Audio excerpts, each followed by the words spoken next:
창세기 1장 1절부터 2장 4절까지 오늘 본문 좀 긴데 제가 다 읽도록 하겠습니다. 태초에 하나님이 천지를 창조하셨다. 땅이 혼돈하고 공허하며 어둠이 깊음 위에 있고 하나님의 영은 물 위에 움직이고 계셨다. 하나님이 말씀하시기를 빛이 생겨라 하시니 빛이 생겼다. 그 빛이 하나님 보시기에 좋았다. 하나님이 빛과 어둠을 나누셔서 빛을 낮이라고 하시고 어둠을 밤이라고 하셨다. 저녁이 되고 아침이 되니 하루가 지났다. 하나님이 말씀하시기를 물 한가운데에 창공이 생겨 물과 물 사이가 갈라져라 하셨다. 하나님이 이처럼 창공을 만드시고서 물을 창공 아래에 있는 물과 창공 위에 있는 물로 나누시니 그대로 되었다. 하나님이 창공을 하늘이라고 하셨다. 저녁이 되고 아침이 되니 이튿날이 지났다. 하나님이 말씀하시기를 하늘 아래에 있는 물은 한 곳으로 모이고 뭇은 드러나거라 하시니 그대로 되었다. 하나님이 뭇을 땅이라고 하시고 모인 물을 바다라고 하셨다. 하나님 보시기에 좋았다. 하나님이 말씀하시기를 땅은 푸른 우물 돋아나게 하여라.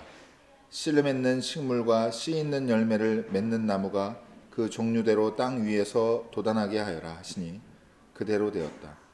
땅은 푸른 우물 돋아나게 하고 씨를 맺는 식물을 그 종류대로 나게 하고 씨 있는 열매를 맺는 나무를 그 종류대로 돋아나게 하였다.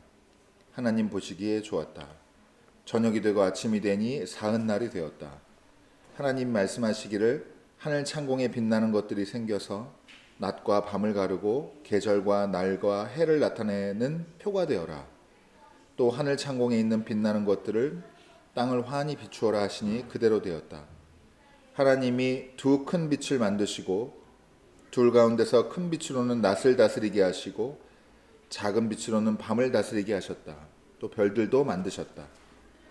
하나님이 빛나는 것들을 하늘 창공에 두시고 땅을 비추게 하시고 낮과 밤이 밤을 다스리게 하시며 빛과 어둠을 가르게 하셨다. 하나님 보시기에 좋았다. 저녁이 되고 아침이 되니 나흔날이 지났다. 하나님이 말씀하시기를 물은 생명을 번성하게 하고 새들은 땅 위에 하늘 창공으로 날아다니라 하셨다. 하나님이 커다란 바다 짐승들과 물에서 번성하는 움직이는 모든 생물을 그 종류대로 창조하시고 날개 달린 모든 새를 그 종류대로 창조하셨다. 하나님 보시기에 좋았다. 하나님이 이것들에게 복을 베푸시면서 말씀하시기를 생육하고 번성하여 여러 바닷물에 충만하여라. 새들도 땅 위에서 번성하여라 하였다. 저녁이 되고 아침이 되니 닷새 날이 지났다. 하나님이 말씀하시기를 땅은 생물을 그 종류대로 내어라. 집짐승과 기어다니는 것과 들짐승을 그 종류대로 내어라 하시니 그대로 되었다. 하나님이 들짐승을 그 종류대로 집짐승도 그 종류대로 들에 사는 모든 길짐승도 그 종류대로 만드셨다. 하나님 보시기에 좋았다. 하나님이 말씀하시기를 우리가 우리의 형상을 따라 우리의 모양대로 사람을 만들자. 그리고 그가 바다의 고기와 공중의 새와 땅 위에 사는 온갖 들짐승과 땅 위를 기어다니는 모든 길짐승을 다스리게 하자 하시고 하나님이 당신의 형상대로 사람을 창조하셨으니 곧 하나님의 형상대로 사람을 창조하셨다. 하나님이 그들을 남자와 여자로 창조하셨다. 하나님이 그들에게 복을 베푸셨다. 하나님이 그들에게 말씀하시기를 생육하고 번성하여 땅에 충만하여라. 땅을 정복하여라. 바다의 고기와 공중의 새와 땅 위에서 살아 움직이는 모든 생물을 다스려라 하셨다. 하나님이 말씀하시기를 내가 온 땅 위에 있는 씨 맺는 모든 채소와 씨 있는 열매를 맺는 모든 나무를 너희에게 준다. 이것들이 너희의 먹거리가 될 것이다. 또 땅의 모든 짐승과 공중의 모든 새와 땅 위에 사는 모든 것, 곧 생명을 지닌 모든 것에게도 모든 푸른 풀을 먹거리로 준다 하시니 그대로 되었다. 하나님이 손수 만드신 것을 보시니 모든 것을 보시니 보시기에 참 좋았다. 저녁이 되고 아침이 되니 엿새 날이 지났다. 하나님은 하늘과 땅과 그 가운데 있는 모든 것을 다 이루셨다. 하나님은 하시던 일을 엿새 날까지 다 마치시고 아랫날에는 하시던 모든 일에서 손을 떼고 쉬셨다. 이튿날에 하나님이 창조하시던 모든 일에서 손을 떼고 쉬셨으므로 하나님은 그 날을 복되게 하시고 거룩하게 하셨다. 하늘과 땅을 창조하실 때의 일은 이러하였다. 이는 하나님의 말씀입니다. 하나님 감사합니다. 네, 우리 함께 인사 나누고 말씀의 은혜 나누겠습니다. 하나님께서 원하시는 세상은 평화로운 세상입니다.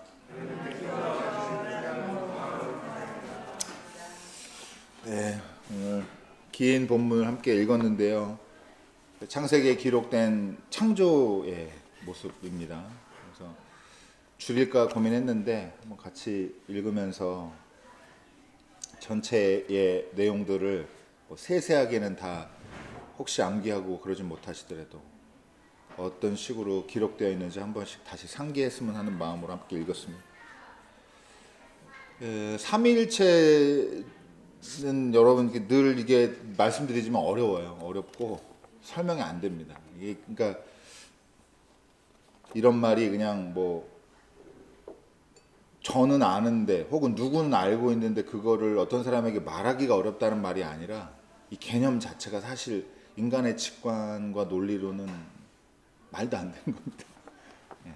그래서 합리적이고 논리적이어서 의미 있는 게 아니라 비논리적인데 우리가 그걸 하나님을 경험하는 사실과 부합하기 때문에 이게 이제 고통스러운 건데 어쨌든 2000년 동안 설명했는데 설명이 제대로 안 됐습니다.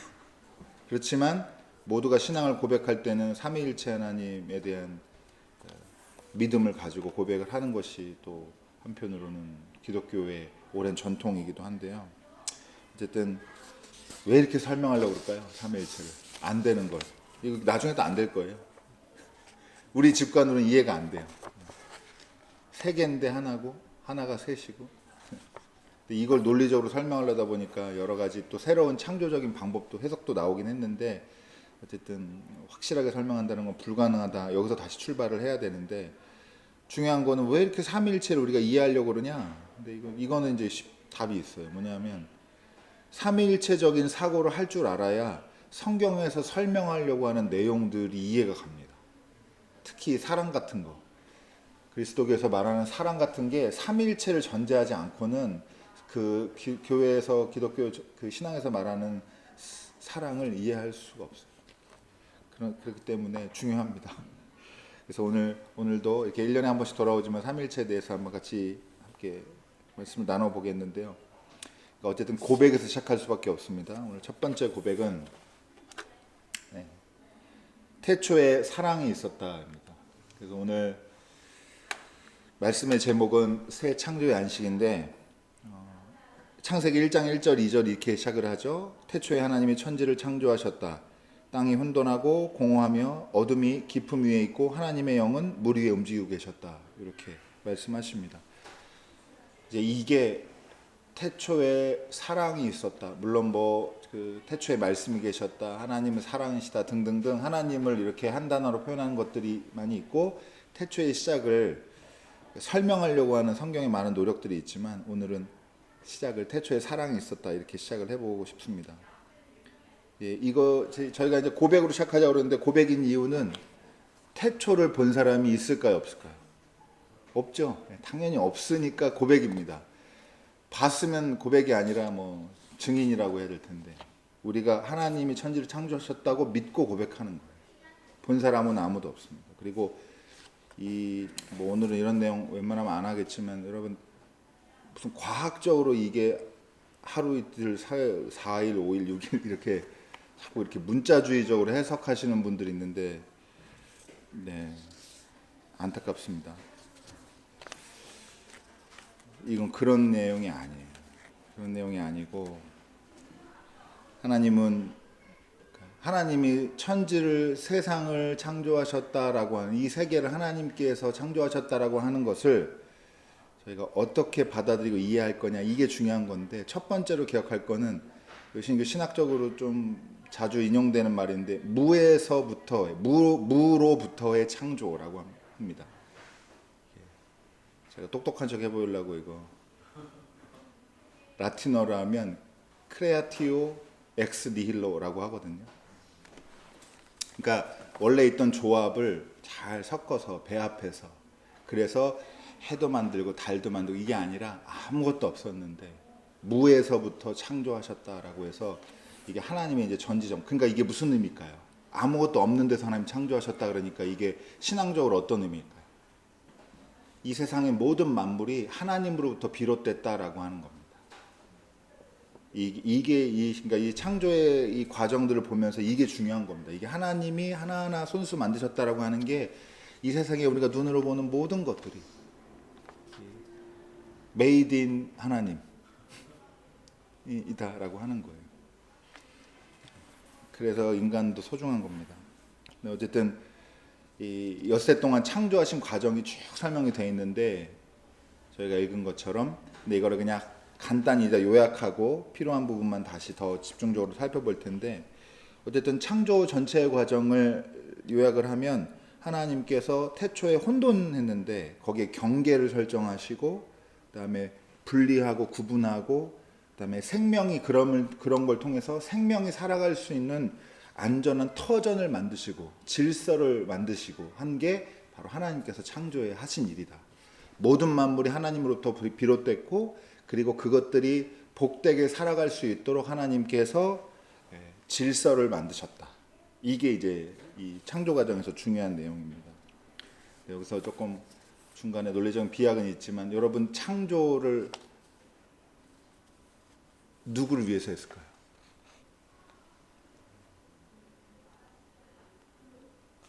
이 세상에 뭐 창조 답하기 어려우면 이 세상의 많은 것들을 오늘 우리 시편 말씀도 읽었는데 하늘의 해와 달을 보니까 사람이 무엇이건데 누구를 위해서 했어요? 대답하기 곤란하시죠? 왜냐하면 여러분 그런 것들을 보고 감격스럽고 하나님이 하신 일을 찬양하는 것은 옳지만 해와 달이 우리 때문에 있다. 하나님이 하신 모든 일들이 나 때문이다 라고 생각하는 건 여러분 건강할까요? 건강하지 않을까요? 건강하지 않아요. 창조 여러분 하나님께서 우리를 위해서 하신 게 아닙니다. 이거를 아는 게 좀 중간에 좀 필요해요. 하나님은 하나님께서 창조하신 것이 하나님의 사랑의 행위이지만 그 사랑이 우리를 향하기도 하고 그렇지만 우리 때문에 인간에게 이런 것들이 필요하기 때문에 하나님이 주신 게 아니에요. 어떻게 이해하는 게 좋으냐? 하나님께서 오히려 이제 요한일서 4장 8절에 보면 하나님은 사랑이시다 이렇게 얘기하는데 사랑이신 하나님이 자연스럽게 하나님의 본성대로 뭔가 이 세상에 발현이 됐는데 그게 이 결과물이다라고 생각하는 게 더 건강한 건전한 신앙의 해석입니다. 이게 그 날씨만 여행 갔는데 제가 같이 돌려서 말하려니까 애매했는데 같이 선교 한국이라고 그 큰 집회 다니던 그 동생이 있었는데 여름에 젊은 사람들을 그 대학교 그 교회에다가 막 다 모아놓고 며칠씩 하는 그런 집회인데 얼마나 더워요. 깝깝하고 밖에 나왔는데 우리가 앉아있는데 구름이 싹 오는 거예요. 그래갖고 그늘이 됐어요. 그래서 쉬는 동안 그늘에 싹 있다 갔어요. 여러분 얼마나 감격스러워요. 돌아와서 그 간증을 하더라고요. 그러니까 그 이 선교한국 갔다 온 거에 보고를 하는데 이 동생이 이 고마운 신앙이죠. 그걸 폄하하려는 게 아니라 근데 여러분 그런 사고 방식은 그냥 그 정도 수준으로 끝내야지. 우주에 돌아가는 것이 나를 위해서 하나님이 막 신호 조절하고 막 바다 바람을 막 불고 이렇게 이런 식으로 이해하는 거는 건강한 신앙 아닙니다. 내가 모든 이해관계에 초월해 있는 인간이면 괜찮아요. 근데 그렇지가 않기 때문에 잘못하면 위험한 발상이 됩니다. 어쨌든 뭐 얘기한 김에 나온 김에 좀 말씀을 드렸고요. 하나님이 이 세상의 질서를 만드시고 모든 존재를 복되게 하셨다. 그러니까 하나님이 끝내셨어요. 이따도 보겠지만 모든 존재가 하나님이 미리 마련한 복을 가지고 이제부터 살아갈 수 있는 발판을 다 만드신 거예요. 그게 창조의 의미입니다. 그러니까 사랑의 행위죠. 그래서 이거를 사랑의 창조 뭐 이렇게 부를 수가 있는데, 여러분 사랑의 창조는 하나님이 뭔가 결핍 때문에 만드는 게 아니에요. 무슨 말이냐? 뭔가 허전하다 이렇게 예를 들면 인간적으로 표현하면 해 같은 걸 만들어 볼까? 이렇게 하신 게 아니란 말이에요. 그런 느낌으로 받아들이시면 안 되고, 하나님이 사랑으로 충만한 분이시기 때문에 그 충만함의 결과로서 결실로서 이런 게 자꾸 창조물들이 나오는 거고, 이 점을 잘 보여주는 게 대표적으로 인간 창조 부분입니다. 이제 1장 26절부터 28절까지 말씀인데요. 하나님이 말씀하시기를, 좋아요. 센스 있어. 하나만 더. 네. 하나님이 말씀하시기를 우리가 우리의 형상을 따라서 우리의 모양대로 사람을 만들자. 그리고 그가 바다의 고기와 공중의 새와 땅 위에 사는 온갖 들짐승과 땅 위를 기어다니는 모든 길짐승을 다스리게 하자 하시고, 하나님이 당신의 형상대로 사람을 창조하셨으니 하나님의 형상대로 사람을 창조하셨다. 하나님이 그들을 남자와 여자로 창조하셨다. 하나님이 그들에게 복을 베푸셨다. 하나님이 그들에게 말씀하시기를 생육하고 번성하여 땅에 충만하여라. 땅을 정복하여라. 바다의 고기와 공중의 새와 땅 위에서 살아서 움직이는 모든 생물을 다스려라 하셨다. 이게 이제 우리가 집중적으로 오늘 볼 말씀인데요. 두 가지 살펴볼 주제가 있습니다. 첫 번째는 여러분 이 말씀에서 문제가 되는 게, 연구가 많이 되는 게 뭐냐면 우리라는 표현이에요. 우리의 형상. 이러니까 여러분 뭐가 딱 뭐 같아요? 이게 바로 삼위일체 증거 같잖아요. 근데 이제 그렇게 단순하지 않고 사실 여러 가지 해석이 있습니다. 어쨌든 뒤에 보기를 하고, 그 다음에 이걸 통해서 하나님께서 생육하고 번성하고 땅을 정복하라 말씀하셔서 다스리라 말씀하시는데, 그러니까 인간 존재의 목적이 뭐냐, 이제 이런 걸 신앙 안에서 어떻게 정리해야 되냐, 이 두 가지를 오늘 주의 깊게 살펴보려고 합니다. 우리라는 표현이 여러 가지 해석이 있는데, 대표적인 거는 이제 예를 들면 장엄함을 표현하는 복수 형태의 표현이라는 말이 일단은 있어요. 기본적으로 이 해석이 오랫동안 많이 있었습니다. 그러니까 뭐 내가 그랬다가 아니라 우리가라고 표현하면 조금 더 무게감 있는, 조금 더 이렇게 권위가 실리는 그런 장엄한 표현이다. 이게 있고, 고대에 실제로 이런 말이 표현이 썼기 때문에 그래요. 두 번째로는 하늘에서 열리는, 천상에서 열리는 어전 회의에 천사들한테 말씀하신 것이다. 뭐 이런 표현도, 이런 연구 결과도 있고 그래요. 근데 오늘 제가 이제 주목해서 좀 소개하고 싶은 해석은 뭐냐면, 하나님이 대화하는 존재로 그려지고 있다라는 겁니다. 이게 여러분을 기억해 주셨으면 하는 중요한 것입니다.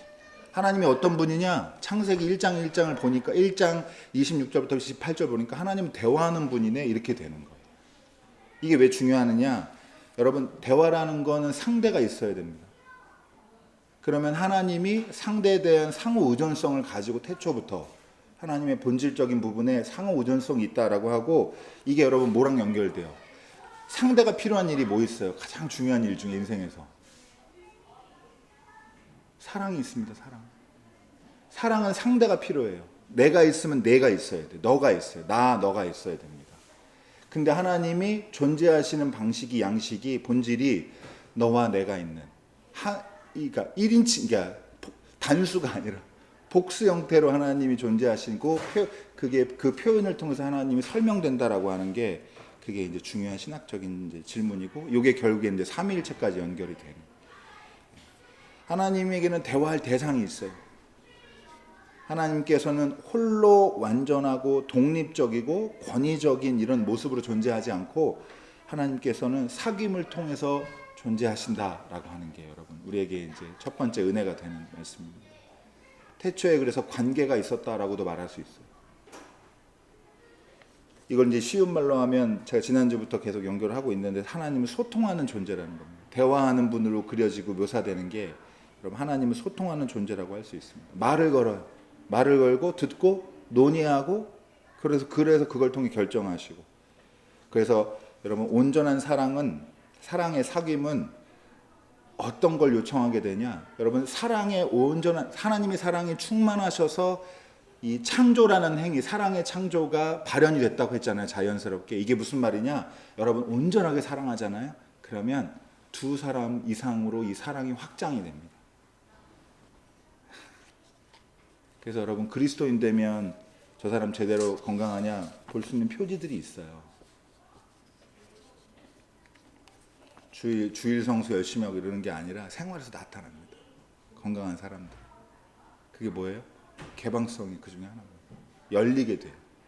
다른 사랑할 대상을 찾게 돼요. 이렇게 돼요. 그래서 교회가 하는 일도 그 선교나 이런 게 중요한 구제하고 이런. 여러분, 그래서 이 상호 우전성을 바탕으로 하는 이런 소통하는 존재가 되라고 부르는 게 그리스도인이 되라는 요청입니다. 그게 하나님 우리를 부르셨을 때 너네도 그런 존재가 되라. 우리처럼 대화하는 존재가 되라. 상호 간에 의존하고 그 의존성 안에서 네가 존재하는 그런 존재가 되라라고 부르시는 겁니다. 그래서 제가 지난주일에 제 스스로 너무 감격해가지고 약간 창피했는데 성령 충만이 뭐예요? 하나님의 마음을 공감하는 거. 성령 충만이 그럼 결과가 뭐예요? 방언으로 나타났는데 소통하는 존재가 되는 거예요.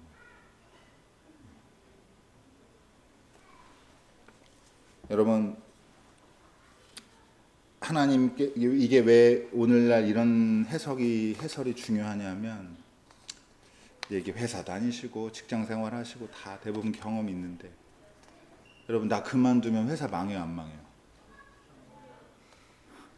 안 망하죠? 그러면 나를 내 자리를 누구로 대체한다는 얘기잖아요. 그러니까 자꾸 이렇게 되니까 이 자본주의 사회에서 어떤 약점이 생기냐? 사람이 내가 부품같이 느껴져요. 사랑에는 뭐가 필요하다고요? 대상이 필요하죠. 나, 너. 이렇게 돼야 되는데 세상에서는 내가 뭐가 돼요? 그것, 이것. 이게 되는 겁니다. 저 그만둘게요. 그래. 다시 뽑을게. 그러니까 이런 사고방식에 익숙해지다 보니까 진짜 사랑을 한다는 거가 어렵고 해석이 어렵습니다. 근데 어쨌든 첫 번째로 말씀드릴게, 우리는 부품이 아니고 하나님의 사랑의 창조는 우리를 부품의 세계에 가두는 게 아니라 사랑의 세계로 우리를 초대하신 거다. 그래서 미리 말씀드린 대로 하나님은 어떤 마음이시냐, 우리에게. 너 때문에 세상 만들지는 않았어. 널 위한 건 아니야. 그렇지만 나는 너여야 돼. 이렇게 하는 이런 세계예요. 말하자면 사랑은 이런 세계입니다. 너가 아니면 누구라도 사랑해 볼게. 이렇게 하면 이거 사랑 아니죠? 네. 너여야 돼. 자녀들 마찬가지. 가끔가다 애들 죽는 상상해 보거든요. 어떻게 될까? 상상도 하기 싫습니다, 진짜. 많으니까. 농담입니다. 더 말하지 않겠습니다. 한 명 한 명 떠올릴 때마다 진짜 마치 그 일이 일어난 것처럼 막 가슴이 절절하고 막 그런 느낌을 받습니다. 그리고 여러분, 하나님이 우리를 사랑의 세계로 초대하시면서 이 창조의 행위 속에서 하나님께서 결국 우리를 어떤 목적을 가지고 우리한테 기대를 가지고 계시냐? 여러분, 세상 다스리라라고 해요. 정복하고 다스리라. 근데 여러분, 이거 간단히만 얘기할게요. 이게 제가 지금 자본주의 사회의 약점, 인간을 부품으로 만든다, 대상화시킨다, 이걸 이제 대상화한다 이렇게 얘기하는데, 여러분, 또 한 가지 문제가 뭐냐면 이거를 개발하라는 아젠다로 이해를 오랫동안 했습니다, 교회에서. 어디 가서 다 땅 파헤치고, 예? 마음껏 인간이 할 수 있는 걸 마음껏 해. 제재가 없어. 이걸 하는데 생육하고 번성하고 땅을 정복하라, 다스려라, 이게. 그리고 인간보다 다 낮고 열등, 이게 만물의 영장이라는 거 말 자체가 벌써 우리 짱 이런 얘기잖아요. 근데 여러분, 그런 인식 가지고 예를 들면 막 동물 실험 막 하고 그냥 떠오르는 거 말씀드리면 그런 식이었단 말이죠. 아무데나 파헤치고. 여러분, 그런 말이 아닙니다, 이게. 여러분, 요새도 현대도 마찬가지인데 고대에는 얼마나 더 심했겠어요. 뭐냐? 여러분, 한 나라가 다른 나라랑 전쟁하려고 그러면 결정적으로 그 권한 있는 사람이 누구예요? 왕이잖아요. 그러니까 여러분, 왕이 되라는 얘기는 무슨 말이에요? 아무 때나 너 키를 줄 테니까 아무 때나 전쟁 일으켜. 네 마음이야? 이렇게 하는 거예요. 네 밑에 있는 백성들을 평안으로 다스려야 되는, 너한테 중요한 권한이 있으니까 잊지 말고 평화로 이 세상을 다스려야 돼 라고 하는 게 중요하겠어요? 후자죠. 그래서 하나님은 그 본이 되신 분이 누구예요? 예수 그리스도십니다. 예수님 우리한테 뭐라고, 나는 누구누구다 그랬어요. 나는 선한 목자다 라고 얘기하셨습니다. 선한 목자가 되라는 거지, 땅을 다스리라는 게 마음대로 개발해서 돈 많이 벌어라 라고 하는 게 아니라. 그래서 하나님은 우리가 독재자가 되기를 원하시지 않고 돌보는 존재가 되기를 원하십니다. 사랑하고 돌보는 존재. 여기에 이 부르심이 하나님의 부르심이라고 믿고 여기에 응답하는 삶이, 이게 바로 신앙생활이고 건강한 신앙의 길입니다. 여러분, 마지막으로 오늘 한 가지만 보겠는데요.